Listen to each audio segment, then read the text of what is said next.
prophétie est aligné avec les Écritures pour spécifiquement et concrètement nous aider à entrer dans les projets de Dieu. Ça s'apprend quand même. Enfin, l'écoute de Dieu, l'écoute du Saint-Esprit, c'est pas quelque chose qui est immédiat. Et c'est vraiment un don, je pense, dans lequel on peut grandir. Je reçois une parole pour lui. Je le vois en train d'être avec un avion. Le mec travaille chez Airbus maintenant.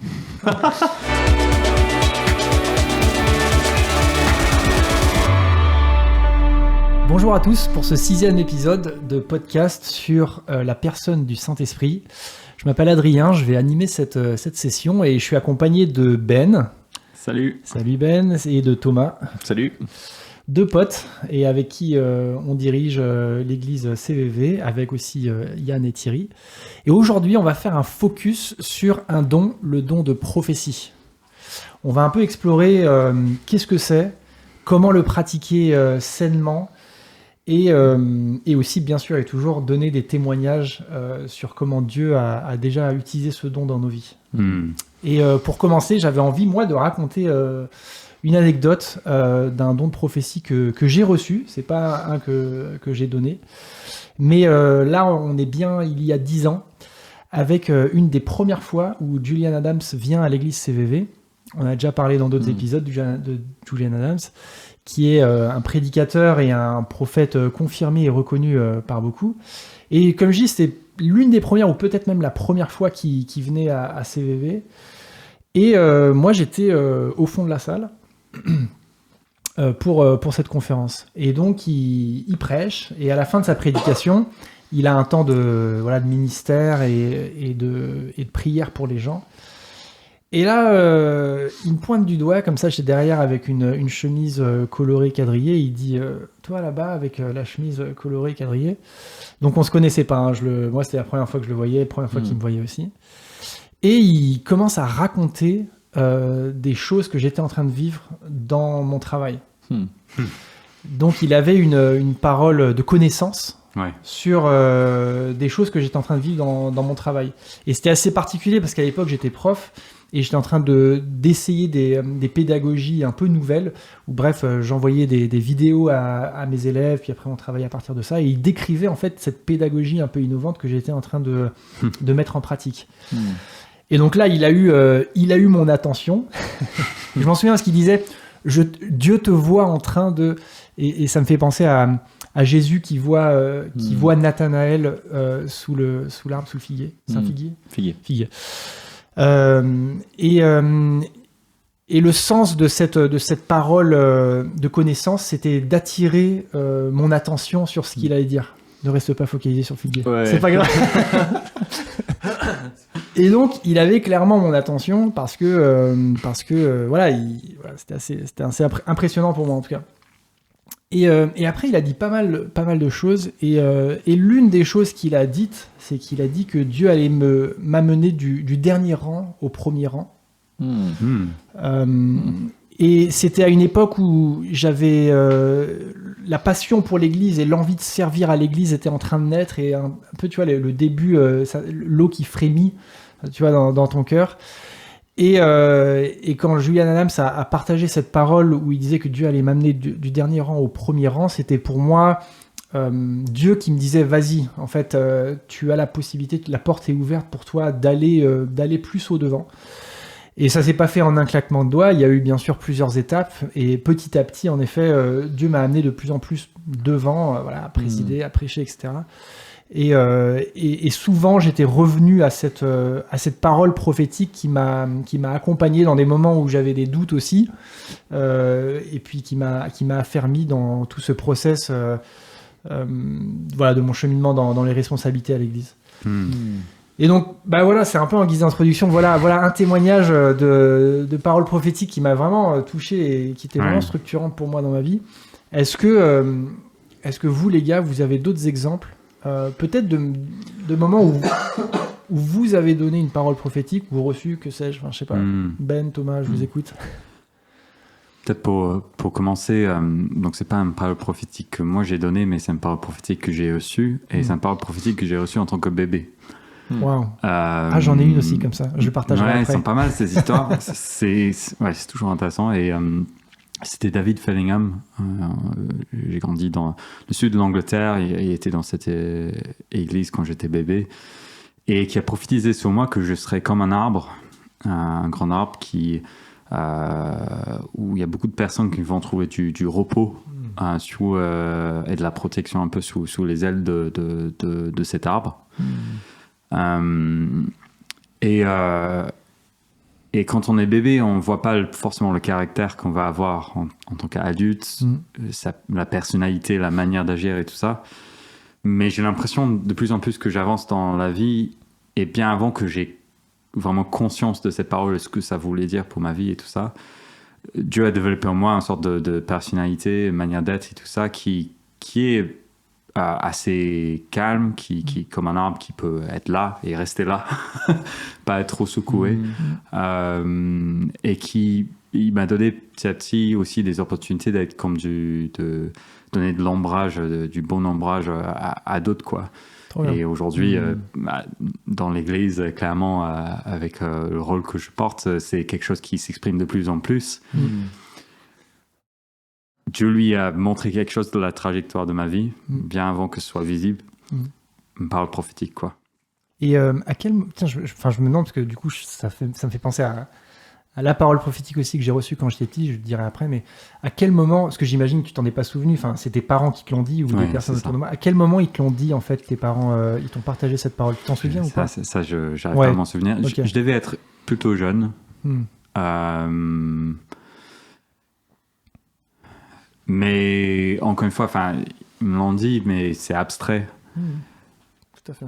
Ouais. Mais je me souviens dans le cours de récréation à l'école primaire, quand il y avait un bagarre entre deux personnes, j'étais la personne qui venait un peu mettre la paix dans la situation. Il y avait un peu de ça assez vite dans ma vie, quoi. Et malgré le fait que je comprenais peut-être pas cette parole à l'époque. Ok, trop bien, merci Ben. Thomas, je me tourne vers toi. Ouais, tu sais quoi, il y a une petite histoire qui vient de me venir. J'étais sûr. Il y a quelques années, on avait un groupe de vie. Et un des membres du groupe de vie cherchait une reconversion professionnelle. Et du coup, il nous a sollicité pour prier pour lui. Et donc, notamment, il disait, si vous recevez une parole ou une prophétie pour moi, je suis preneur parce que vraiment je sais pas trop où aller. On commence à prier et en fait je reçois une parole pour lui. Je le vois en train d'être avec un avion et je lui dis alors. C'est souvent ça avec la prophétie, hein, tu vois, c'est que ça se déroule, tu as quelques éléments, parfois Dieu t'en donne plus quand tu le dis, mais je lui dis, je te vois avec un avion et je pense que c'est pas de l'ordre du trajet, c'est pas que tu vas voyager, mais c'est que tu vas travailler avec des avions. Okay. Le mec travaille chez Airbus maintenant. Et en fait, si tu veux, il avait aucun lien avec l'aéronautique. Ouais. Et juste, plus tard, il a passé un entretien. Je ne sais pas s'il s'en est souvenu ou pas, mais juste, le fait est que là, à ce moment-là, maintenant, il y a quand même un lien assez fort avec l'aéronautique, tu vois. Et qui n'est pas de l'ordre du voyage, mais qui est de l'ordre de la profession.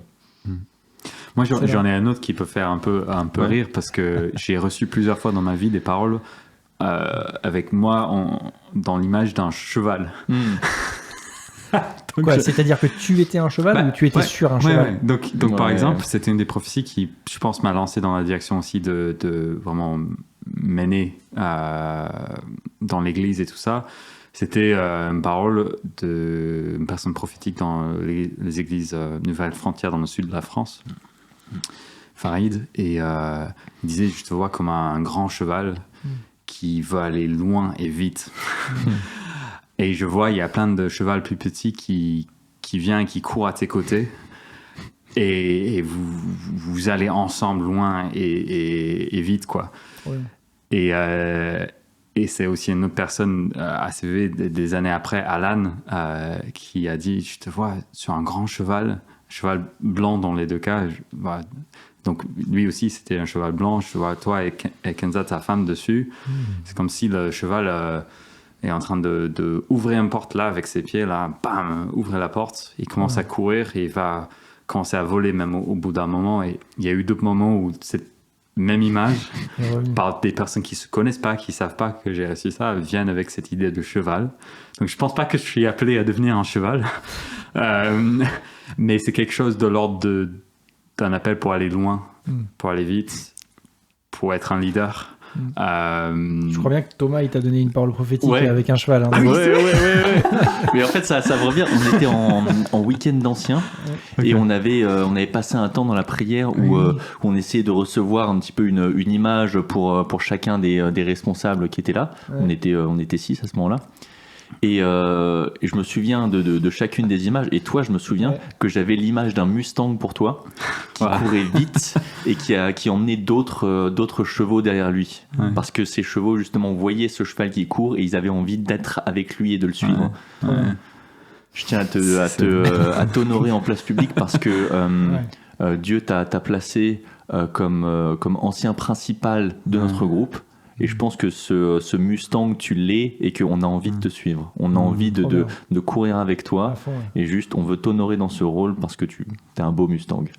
Belle bête. J'aime bien que le reste C'est ce soit gentil. des chevaux aussi et pas juste des brebis. Non, c'est vraiment des chevaux c'est qui tellement courent. ça. Tu vois. Ouais. Oh, c'est beau l'équipe.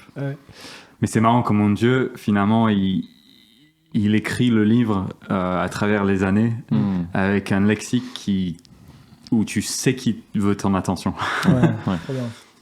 Ouais, excellent. Thomas, je me tourne aussi encore vers toi. Est-ce que à partir de ces premiers témoignages, tu peux bâtir un peu peut-être une définition ou un cadrage avec des apports bibliques, si tu en as, sur ce que c'est que le don de prophétie? C'est un don. Donc c'est donné par Dieu. Donc c'est un cadeau. donné par Dieu. Voilà, c'est un cadeau. Tu peux pas. On l'a dit dans l'épisode. Il y a 2 épisodes, mais tu peux pas le créer de toi-même. Mais Dieu collabore avec toi et il utilise qui tu es, ta sensibilité pour ça. Et ça, je pense que c'est vraiment important. Il y a pas un style de prophétie. Il y a autant de styles de prophétie ou de sensibilité prophétique qu'il pourrait y avoir de personnes dans l'Église. Parce que chacun a un petit peu son ressenti, son esthétique propre qui va lui parler. Et Dieu dans son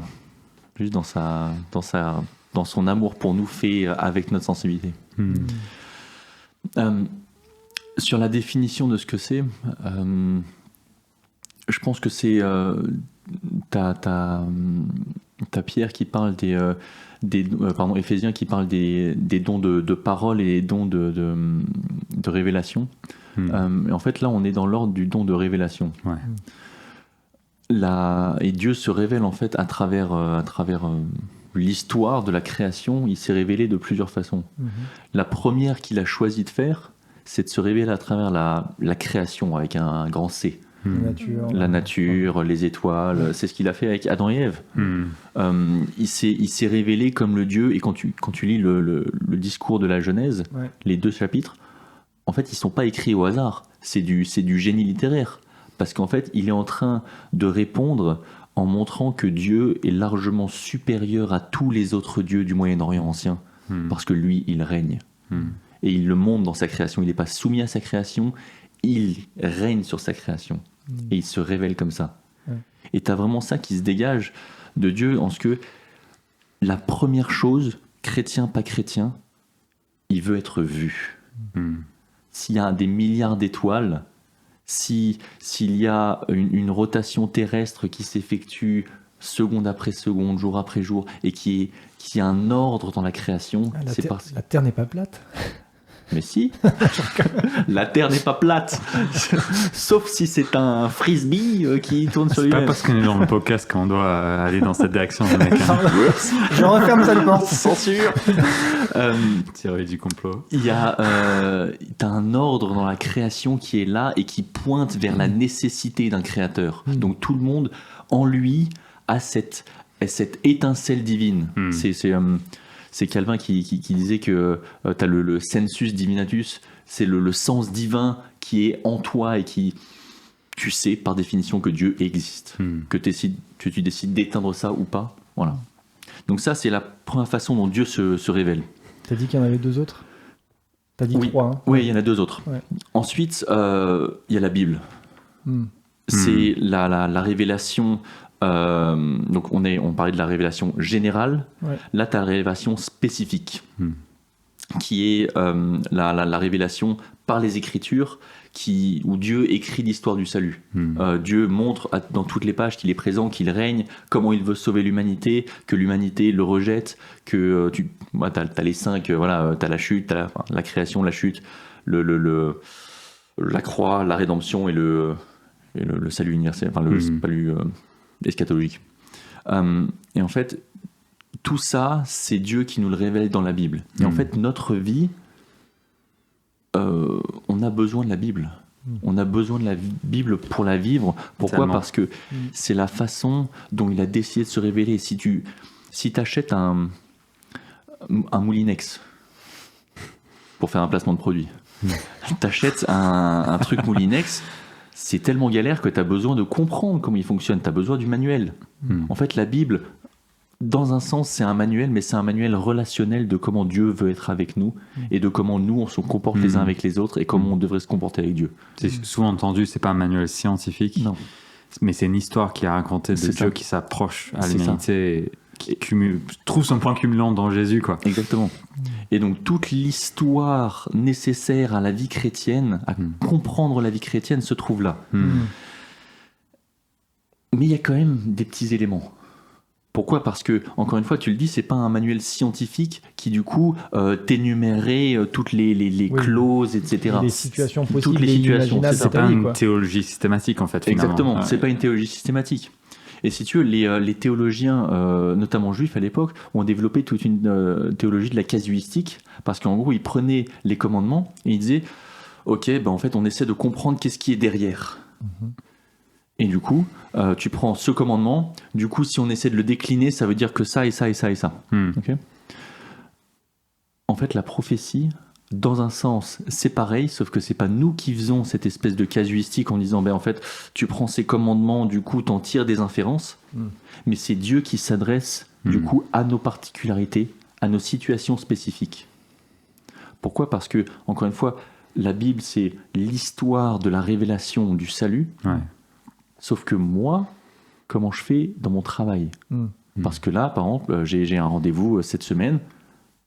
Comment est-ce que je fais ? Comment est-ce que je vais y aller là-dedans ? Et ça, je pense que c'est cette troisième révélation que j'aime bien appeler la révélation particulière. Parce qu'elle est particulière pour des personnes, pour des individus, ou pour parfois quelques groupements d'individus. Mais c'est souvent très interpersonnel. C'est Dieu avec une personne. Ou avec un tout petit groupe de personnes. J'aime beaucoup le fait que dans tout ça, et on en parle souvent quand on parle de la prophétie n'ajoute pas à la Bible, et n'ajoute pas à ce que Dieu nous a déjà dit, mais elle est alignée avec les Écritures pour spécifiquement et concrètement nous aider à entrer dans les projets de Dieu. Et c'est Julian Adams qui le définit comme comme l'avenir préféré de Dieu pour nous. J'aime bien cette notion parce que ça met au centre la notion aussi de notre faillibilité. On peut suivre, ne pas suivre, et Dieu il sait ça. Et il sait aussi par sa grâce tout tourner pour notre bien. Donc j'aime pas trop l'idée il y a un fil pour ta vie, c'est ça, et sinon t'as échoué. Dieu, il a beaucoup plus de grâce que ça. Regardez l'histoire de Moïse, par exemple. Il a cheminé, il n'a pas été parfait, mais Dieu l'a quand même pas seulement utilisé, mais il l'a appelé à être un berger pour son peuple. Et ça, c'est important. Je pense que là, t'as soulevé un point qui est vraiment important et qu'il faut... qui gêne parfois quand on parle de révélation, parce que justement on va se dire mais alors si tu reçois une prophétie, ça n'a pas le même poids que la Bible. Et en fait je suis d'accord, ça n'a pas le même poids que la Bible justement. Attention, ça c'est pleinement inspiré, et je n'ai rien à y rajouter à cette Bible. Alors qu'une prophétie peut être partielle. Voilà, une prophétie, ça peut être partielle. Elle est, comme tu le disais, elle est faillible, elle est soumise à interprétation, elle est soumise à réception aussi. Tu vois, de réception, interprétation. Vraiment, on n'est vraiment pas sur un même degré. Peut-être qu'il faudrait utiliser un autre terme que révélation dans ce cas-là pour pas froisser des esprits. Mais voilà. Et tu vois, je me suis posé la question, pourquoi est-ce que Paul, il nous encourage à aspirer surtout au don de prophétie? C'est une bonne question. Hein. Tu vois, je me suis dit, mais ok, pourquoi celui-là?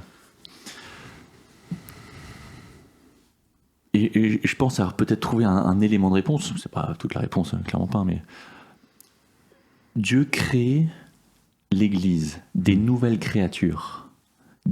Quand tu deviens chrétien, tu deviens une nouvelle créature. Ouais. Ça s'apprend, en fait. Quand tu es un enfant, tu apprends à grandir. Tu apprends à savoir qu'est-ce que tu peux faire, qu'est-ce que tu peux pas faire, comment te comporter en société. Tu apprends à grandir dans ton identité. Sauf qu'avant de devenir chrétien, tu as passé X années de vie et tu n'étais pas chrétien à ce moment-là. Et donc, tout ce que tu faisais, c'était reproduire, être descendant d'Adam et Ève. Et donc, avec tous les travers qu'il peut y avoir. Ouais. Moi, je vois ma vie en tant que jeune. J'ai été ramené par la police au collège en 6e. Ça, c'est ma vie, tu vois, moi. Donc, c'est pas la même gloire. Hein. Et du coup, en fait, si tu deviens nouvelle créature, ça veut dire que tu dois aussi réapprendre comment vivre, réapprendre qu'est-ce que c'est ton identité. Et je pense que là, on a trait à la prophétie.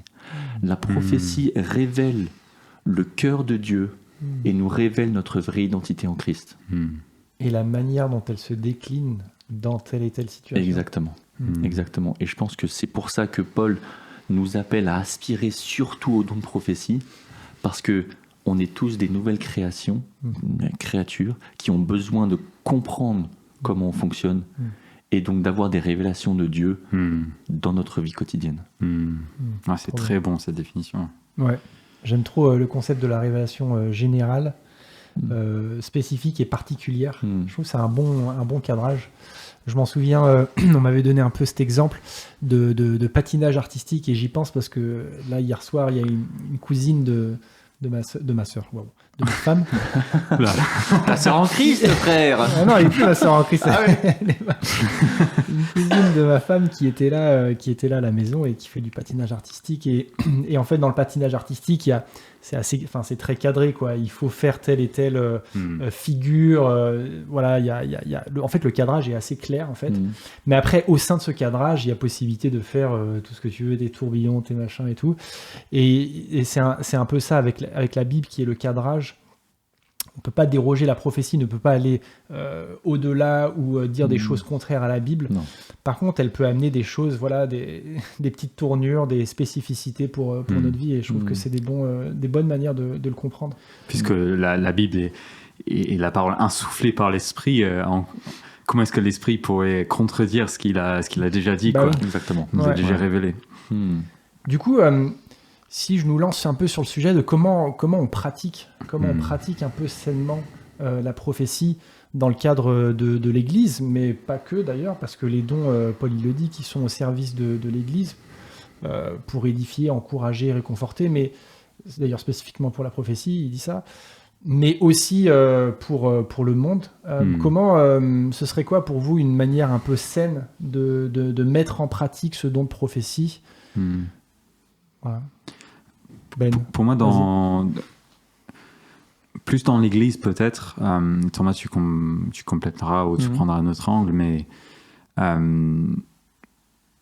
je pense qu'on a à apprendre du Nouveau Testament sur comment on peut appliquer ce don. Parce qu'en fait, dans la Bible, donc, en deux parties, on a l'Ancienne Alliance avec l'Ancien Testament, le Nouveau Testament avec Jésus, et on a la prophétie qui s'exprime dans les deux parties de la Bible. Et souvent, donc, quand on aborde la prophétie, par exemple, dans l'Église, forcément, on voit tous les prophètes, en fait. Enfin, les petits prophètes, les grands prophètes, etc. Et une manière d'exercer la prophétie qui était propre à cette époque dans l'histoire de l'humanité. Et dans certaines pratiques, on l'utilise comme modèle pour la prophétie en certain nombre de trucs. Et c'est parfois bon, parfois c'est moins bon. Dans l'Ancien Testament, la grâce de Dieu révélée par le sacrifice de Jésus n'était... Alors, la grâce de Dieu a été quelque part déjà là, mais pas de la manière explicite que nous l'avons reçue aujourd'hui. Et la repentance du peuple régulée face à leur péché était nécessaire. Et des actes d'expiation des fautes, etc., étaient nécessaires pour être propre devant Dieu, quoi. Or, Jésus a pris une fois pour toutes notre péché, le péché de l'humanité, et nous bénéficions de sa grâce de manière pleine aujourd'hui. Et donc, le rôle des prophètes dans l'Ancien Testament était beaucoup à appeler le peuple à revenir à la repentance, à leur premier amour, enfin à leur première appartenance qui était Dieu, Yahweh. Mais souvent, c'était un appel à se détourner, à se repentir, à lamenter son péché pour se retourner vers Dieu. Et c'était souvent des prophéties de jugement, le jugement de Dieu, et puis la grâce qui vient. Et donc, on l'entend parfois dans peut-être la manière de vivre la prophétie dans l'Église aujourd'hui. Donc, plus des paroles type « Ainsi dit le Seigneur tel malheur », ou des prophéties plus de type tu es dans le péché, X péché, etc. Il faut que tu t'en détournes. Certains prophètes aujourd'hui parlent de prophètes de malheur, entre guillemets. Voilà, on annonce une mauvaise nouvelle, on annonce quelque chose de dur, ce qui était nécessaire au temps de l'Ancien Testament. Mais aujourd'hui, ça a une autre saveur. C'est un autre saveur. C'est pas totalement différent, c'est un même esprit qui était là dans l'Ancien Testament et le Nouveau Testament. Mais la prophétie dans le Nouveau Testament trouve tout son sens en Jésus-Christ. C'est un peu ce que Thomas, tu décrivais, c'est le point d'orgue, c'est le point cumulant de toutes les Écritures, et en Jésus-Christ, nous avons reçu enfin les anciens prophètes ont rêvé de ce moment-là où nous allons obtenir le pardon pour tout le péché et que nous entrons dans la famille de Dieu d'une manière beaucoup plus permanente, si vous voyez. Donc on continue à confesser nos péchés, demander pardon, mais avec l'assurance de notre salut. Et donc la prophétie, entre guillemets, nouveau-testamentaire, s'inscrit dans l'œuvre de Jésus-Christ. Trop bon. Elle s'inscrit dans l'œuvre de la grâce. Quand je prophétise sur quelqu'un, je lui prophétise la grâce de Dieu, je lui prophétise son pardon, je lui prophétise le fait que sa dette est effacée. Et donc la prophétie prend une tournure moins dans le « tu fais une erreur, détends-toi », parfois, mais elle est vachement plus dans l'encouragement, dans l'amour, l'édification, finalement, et dans le but d'étendre la grâce et la bonté reçue par Jésus-Christ aux uns aux autres. Et donc je pense que ça, c'est peut-être le point de départ pour la prophétie pour nous aujourd'hui. Nous ne sommes pas là à se taper sur la tête des uns et des autres avec la prophétie. Je veux aimer Adrien, je veux aimer Thomas. Par les paroles encourageantes qui viennent de la part de Dieu. Et c'est un bon filtre, en fait, de se dire quand je reçois quelque chose ou je pense recevoir quelque chose de Dieu, parce que ça s'apprend quand même. Enfin, l'écoute de Dieu, l'écoute du Saint-Esprit, c'est pas quelque chose qui est immédiat. Et c'est vraiment un don, je pense, dans lequel on peut grandir, on peut affiner notre ouïe spirituelle à ce que nous dit le Saint-Esprit. Et on peut... comme pour discerner, est-ce que c'est juste moi qui invente ou est-ce que c'est quelque chose qui vient de Dieu, passer à travers ce filtre de est-ce que c'est encourageant, est-ce que c'est édifiant, est-ce que c'est réconfortant. C'est les trois mots qui sont utilisés en 1 Corinthiens 14, je pense, au sujet de la prophétie. Et je pense que c'est un bon départ, comme tu dis, un bon filtre de savoir, tiens, je reçois ça, est-ce que ça va, comme tu l'as dit, étendre la grâce et l'amour de Jésus à cette personne, notamment... non seulement dans ce que je vais dire, mais aussi dans l'état d'esprit avec lequel je vais le dire. Et c'est pas un positivisme permanent où juste on est optimiste sur tout, etc. Mais c'est l'esprit dans lequel nous partageons la prophétie. Non, mais je pense que c'est très très important parce que si tu sors de cet état d'esprit, dans ce cas-là, en fait, tu vas rentrer dans le jugement de l'autre. C'est ça. Alors que ta posture de base, là d'où tu dois te tenir pour prophétiser, c'est en étant devant Dieu. et en recevant de son esprit. Or, Dieu est amour. Donc du coup, c'est cet esprit-là qui doit se répandre. Dieu est amour, ça veut dire, comme tu le dis, hein, parfois il faut reprendre un petit peu. Ah oui. Mais majoritairement, c'est pas ça qui se passe.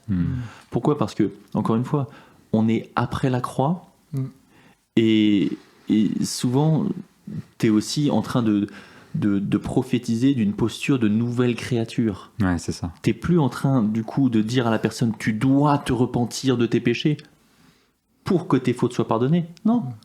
Les fautes ont été pardonnées. C'est une nouvelle création. Et donc, tu dois vraiment garder ce postulat dans la tête, de dire, mais en fait, tu n'es pas sous l'ancienne alliance. Et j'aime bien ce que tu disais, c'est l'ancien amour, justement.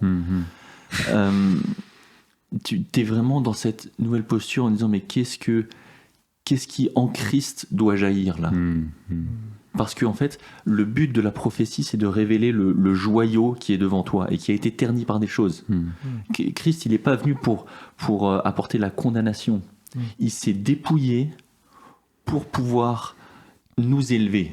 Ce qui est fou. Tellement paradoxal, tu vois. T'as le roi de l'univers c'est la kénose qui se dépouille lui-même pour nous faire rentrer dans la gloire. What? T'as une échelle de valeur qui est juste renversée. Et tu vois, j'ai l'impression que tu prends la parabole du fils prodigue. En fait, comment est-ce qu'on va se positionner ? Est-ce qu'on va prendre la position du fils qui sait qu'il a été pardonné et qui du coup veut juste propager cet amour, propager ce pardon, propager la grâce, ou est-ce qu'on va prendre la posture du fils, du second fils, qui en fait n'a jamais fait cette expérience du pardon et est toujours dans la rancœur. Mais en fait, nous, on est appelés à être ce premier fils, celui qui sait quelle est son identité de fils pardonné, de fils racheté, de fils prodigue, qui était loin, qui ne méritait pas de revenir, et pour qui le Père a couru vers lui. Ça, c'est notre posture de base, tu vois. Ouais, c'est ça quand Paul il dit d'être assis dans les cieux célestes, c'est ça, c'est le faire avec cette mentalité, tu vois. Ouais, totalement. Et je pense que ça fait une différence. Et je pense qu'il y a aussi une autre dimension qui va dans ce sens aussi, avec cette idée d'être des prophètes du Nouveau Testament. C'est que dans l'Ancien Testament, les prophètes étaient des personnes distinctes, dans des moments distincts. Et l'esprit était rare, entre guillemets. Certains le recevaient en vue de certaines choses. Et nous vivons dans les temps, comme le prophète Joël a annoncé, où vos fils et vos filles prophétiseront, vos vieillards auront des rêves, etc. Et il y a une sorte de... Enfin, pas un sort, il y a un déversement de l'Esprit de Dieu sur toute chair par l'œuvre du salut de Jésus-Christ, qui fait qu'aujourd'hui, nous sommes comme une armée de prophètes. Nous sommes tous appelés quelque part à entrer dans cette dynamique. C'est pour ça aussi que je pense que Paul il nous appelle à vraiment aspirer à ce don-là, parce que nous sommes à être un peuple prophétique. Tout le monde. Et donc on a certes des prophètes qui se distinguent, c'est-à-dire des gens qui sont appelés à un office de prophète, et donc il y a un rôle tout particulier à équiper le peuple dans la prophétie. Mais on est tous quelque part appelés derrière à entrer dans cette dynamique prophétique les uns vers les autres. Trop bien. Ça change quand même la donne. Ouais. Tu vois, j'ai envie d'aller continuer dans ton sens. Comme tu le dis, Joël 3, je répandrai mon esprit sur toute chair, ils prophétiseront, ils auront des songes, des visions, des révélations. Intéressant, le terme révélation est là. Je viens de le tilter d'ailleurs par rapport à... Bref, ça c'est comment l'esprit révèle les écritures dans nous. Et en fait, si tu veux, comme tu le disais, tu avais dans l'Ancien Testament la figure unique du prophète, qui du coup appelait à la repentance des nations. Là, ce qui s'est passé, prends le parallèle, on le faisait dans l'épisode sur la Trinité, le premier épisode. Jésus était seul. Qu'est-ce qu'il a choisi de faire pour le bien de son Église? D'envoyer le Saint-Esprit. Et du coup, on passe de un prophète / un Jésus à plusieurs prophètes, dit par Joël, plusieurs prophètes dans l'Église. Et là, en fait, tu as une force qui se dégage, parce que, si tu veux, la prophétie, là, dans un sens, s'il y avait quelqu'un qui nous voyait sans qu'on même adresse la parole à cette personne, dans nos façons de vivre, on porterait déjà un message prophétique. Qu'est-ce que Jean nous dit ? Aimez-vous les uns les autres, tous reconnaîtront à ceci que vous êtes mes disciples. Ouais.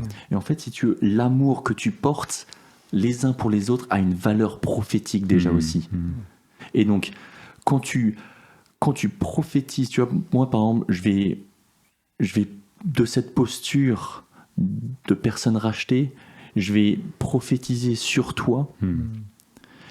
Du coup, toi, ça va te transformer et tu pourras transformer la personne à côté en lui apportant aussi des paroles. Ouais. Et en fait, tu as un espèce de cercle vertueux qui se crée dans l'Église parce que notre postulat de base, c'est celui de l'amour et d'aimer l'autre. Et donc, dans nos prophéties, si tu distilles cet amour et cette grâce, tu deviens un virus ambulant. Mais positif. Moi, j'ai une question peut-être pour toi, Adrien, alors qu'on arrive à la fin de cet épisode. Comment est-ce qu'on peut commencer à entendre la voix de Dieu pour les autres ? Super question, ouais. Je vais prendre l'exemple de ce que je suis en train de faire avec mon fils.